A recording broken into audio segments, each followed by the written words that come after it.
नमस्कार दोस्तों, बहुत बहुत स्वागत है आज के इस मेरे वीडियो में। आज के इस वीडियो में मैं आपको बताने वाला हूँ कि पीएफ का विड्रॉल जो है 50,000 के ऊपर, जिसके लिए हमें पैन कंपलसरी है। अगर हमारा पैन कार्ड यूएन के साथ वेरीफाई हो नहीं रहा है तो उस केस में विड्रॉल कैसे करें। जिन लोगों का पैन कार्ड यूएन के साथ वेरीफाई नहीं हुआ है और उनको जो है वो 50,000 के नीचे जो है वो विड्रॉल करना है, तो वो ऑनलाइन जो है वो क्लेम रजिस्टर करवा सकते हैं। पर जिन लोगों को है 50,000 के ऊपर जो है वो विड्रॉल करना है, तो उस केस में जो है वो आपका जो एप्लीकेशन फॉर्म है वो हार्ड कॉपी आपका जो पैन कार्ड है, आधार कार्ड है और आपका जो बैंक डिटेल है उसके साथ आप डायरेक्टली पीएफ डिपार्टमेंट में सबमिट कर सकते हैं। तो इसके लिए जो प्रोसीजर है दोस्तों, वो मैं आज आपको इस वीडियो में बताने वाला हूँ। तो इस वीडियो को जो है आप पूरा देखिए। अगर आपके कोई सवाल है या फिर कोई कमेंट है तो फिर आप मुझे इस वीडियो के नीचे जो कमेंट बॉक्स है वहाँ पे कर सकते हैं। चैनल को अभी तक सब्सक्राइब नहीं किया है तो चैनल को जरूर सब्सक्राइब कर लीजिए, ताकि मेरे जो आने वाले वीडियोज है वो आपसे मिस ना हो सके। तो चलिए दोस्तों, ये जो पूरी प्रोसीजर है मैं अभी आपको इस वीडियो में बताने वाला हूँ, जिसमें मैं आपको बताने वाला हूँ कि कैटेगरी वाइज जो है वो आपको कौन सा एप्लीकेशन फॉर्म जो है वो डाउनलोड करके फिल करना है और उसके साथ जो है वो कौन कौन से डॉक्यूमेंट जो है वो अटैच करना है, ताकि आपका जो विड्रॉल का क्लेम है वो रिजेक्ट ना हो सके। तो चलिए दोस्तों, शुरू करते हैं।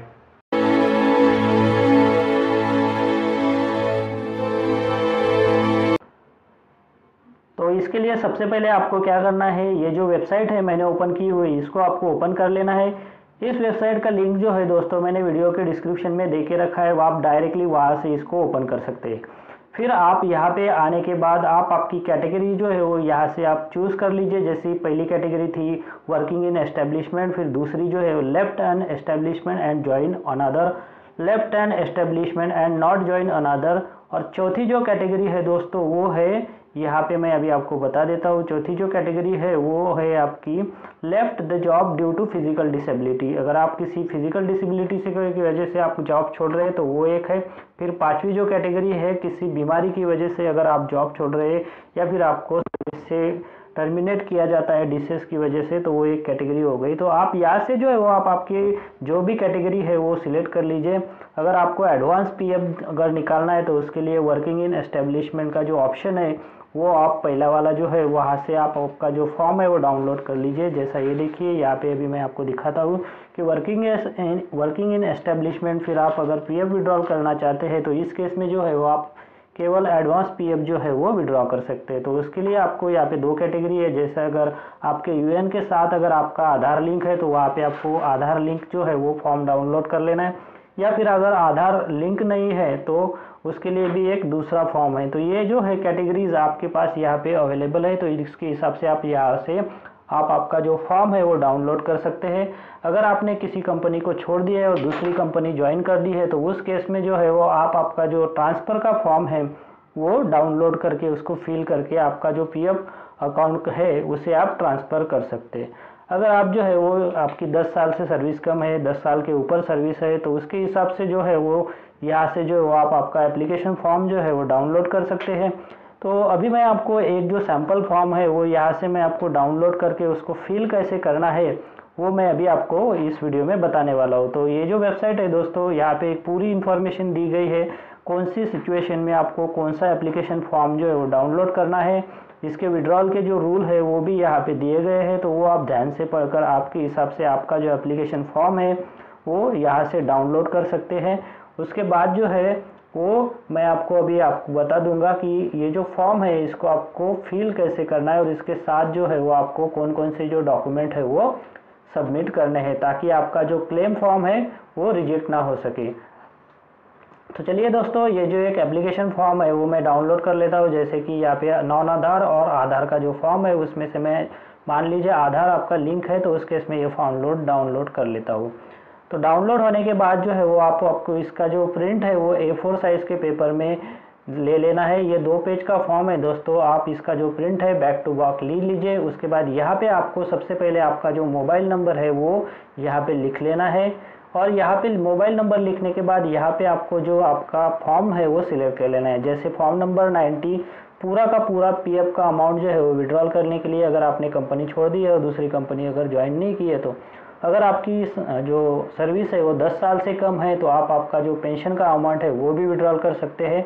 अगर आपको एडवांस पीएफ निकालना है तो फॉर्म नंबर 31 का जो ऑप्शन है वो आप यहाँ से सिलेक्ट कर लीजिए। आपकी जो भी केस है उस केस में जो आपको यहाँ पे टिक मार्क कर देना है। जैसे पूरा विड्रॉल के लिए यहाँ पे करना है, पेंशन विड्रॉल के लिए यहाँ पे करना है, या फिर अगर आपको एडवांस निकालना है तो वो यहाँ पे आपको टिक कर देना है। तो तीनों में से आपकी जो भी केस है वो यहाँ पे एंटर कर देने हैं। उसके बाद यहाँ पे आपका जो नाम है वो कैपिटल लेटर्स में आपको पूरा लिख देना है, जैसा आपके आधार में है वैसा ही। अगर आधार में और यूएन में आपका नेम सेम नहीं है तो आप इसके साथ ही जॉइंट डिक्लेरेशन दे सकते हैं। उसके बाद आपको यहाँ पे आपका जो यूएन नंबर है वो एंटर कर देना है। फिर उसके बाद यहाँ पे आधार नंबर और आपकी जो डेट ऑफ ज्वाइनिंग है वो एंटर कर देना है। फिर आपको यहाँ पे आपकी जो विड्रॉल की अमाउंट है वो एंटर कर देनी है। अगर एडवांस अमाउंट निकालना है तो जितना अमाउंट निकालना चाहते हैं वो यहाँ पे एंटर करना है। अगर पूरा का पूरा फाइनल सेटलमेंट है तो आपको यहाँ पे एंटर कर देना है टोटल विड्रॉल। उसके बाद अगर एडवांस का केस है तो यहाँ से आप जो है वो एक अप्रोप्रिएट रीज़न जो है वो यहाँ से सिलेक्ट कर लीजिए, जैसे कि किसी की शादी के लिए या फिर घर का कोई मेंबर जो है वो बीमारी की वजह से उसका हॉस्पिटलाइजेशन का खर्चा। तो इन सारे रीज़न की वजह से जो है वो आपको एडवांस निकालना है। तो जो भी आपका रीज़न हो तो वो आप यहाँ से सिलेक्ट कर सकते हैं। फिर उसके बाद जो है वो यहाँ पे आपको नीचे आ जाना है। तो आपकी जो डेट ऑफ एग्जिट है, मतलब आपकी नौकरी छोड़ने की जो तारीख है वो आपको यहाँ पे एंटर कर देनी है अगर आपने कंपनी छोड़ दी है। जो एडवांस निकालना है उसके लिए ये जो है वो फील्ड एप्लीकेबल नहीं है। उसके बाद आपको यहाँ पे जो है आपका पैन कार्ड का जो नंबर है वो एंटर कर देना है, और उसके लिए आपको इसके साथ जो है आपकी पैन कार्ड की कॉपी भी अटैच करनी है। तो ये जो पैन कार्ड है दोस्तों, आप ज़रूर यहाँ पे आपका पैन कार्ड का नंबर जो है वो यहाँ पे एंटर कर दीजिए। फिर चलिए अभी यहाँ पे नीचे जो है वो उसके लिए आपको आपका जो कंप्लीट एड्रेस है, जो 9 नंबर का जो कॉलम है वहाँ पे आपको आपका पूरा करेक्ट एड्रेस जो है वो एंटर कर देना है। जो भी आपका सही एड्रेस है वो एंटर कर देना है। फिर उसका जो पिन नंबर है वो भी आपको एंटर कर देना है। फिर नीचे आपकी जो साइन है वो यहाँ पे आपको कर देनी है। उसके बाद नीचे ये जो कुछ इंस्ट्रक्शन है तो वो आपको पढ़ लेनी है, कैसे कि आपका जो टोटल सर्विस का पीरियड है वो 10 साल के ऊपर है या फिर 10 साल से कम है, तो इसके हिसाब से आपका जो पीएफ विड्रॉल है वो आप कितना कर सकते हैं, पेंशन निकाल सकते हैं कि नहीं। तो ये सारे के सारे रूल्स यहाँ पे दिए गए, तो आप इनको फॉर्म के फिल करने के पहले भी पढ़ सकते हैं। उसके बाद यहाँ पे आपका जो टीडीएस से रिलेटेड इन्फॉर्मेशन है तो वो भी यहाँ पे दिया गया है, जैसे कि आपको अगर पूरा का पूरा विड्रॉल करना है और 5 साल से कम है आपका अकाउंट तो आपको कोई भी टीडीएस नहीं लगेगा। अगर आपकी अमाउंट जो है 50,000 से कम है तो टीडीएस नहीं लगेगा। ये जो टीडीएस कितना कट सकता है इसके लिए मैंने पहले से ही एक वीडियो डिटेल में बना रखा है, उसका लिंक मैंने इस वीडियो के डिस्क्रिप्शन में भी दे के रखा है। तो टीडीएस से रिलेटेड इन्फॉर्मेशन अगर आपको देखनी है तो वो वीडियो आप देख सकते हैं। तो ये जो हो गया दोस्तों कि इस फॉर्म को जो है वो आपको फिल कैसे करना है। तो इस फॉर्म फिल होने के बाद सबसे इम्पॉर्टेंट काम जो है वो आपको करना है कि आपका जो कंसर्न्ड ऑथोराइज सिग्नेटरी है आपके एस्टेब्लिशमेंट का, उनका सिग्नेचर जो है वो आपको इस फॉर्म पे लेना है। फिर उसके बाद आपका जो एस्टेब्लिशमेंट है उसका जो ऑथोराइज स्टैम्प है वो भी आपको इस फॉर्म पर जो है वो ले लेना है। फिर ये जो फॉर्म है आपका जो पीएफ का ऑफिस है वहाँ पे आपको इसके साथ जो डॉक्यूमेंट है लगने वाले पैन, आधार, बैंक डिटेल, तो इसके साथ जो है वो आप इस फॉर्म को जो है वो पीएफ ऑफिस में सबमिट कर दें। तो इस तरह से आपको जो है वो इस वेबसाइट से आपका जो पीएफ का विड्रॉल फॉर्म है वो डाउनलोड कर लेना है। उसको फिल कैसे करना मैंने आपको बता दिया है। उसके साथ जो है वो आपको आपका आधार का कॉपी, पैन कार्ड का कॉपी और बैंक के डिटेल जो है वो सबमिट करने हैं। तो बैंक के डिटेल में एक तो आपको आपका जो पासबुक होता है उसका जेरॉक्स आपको देना है, जिसके ऊपर आपका बैंक का अकाउंट नंबर, आईएफएससी कोड और आपका जो नाम है वो क्लियरली विजिबल होना चाहिए। या फिर आप जो है वो आपका कैंसल चेक जो है वो एप्लीकेशन फॉर्म के साथ सबमिट करें।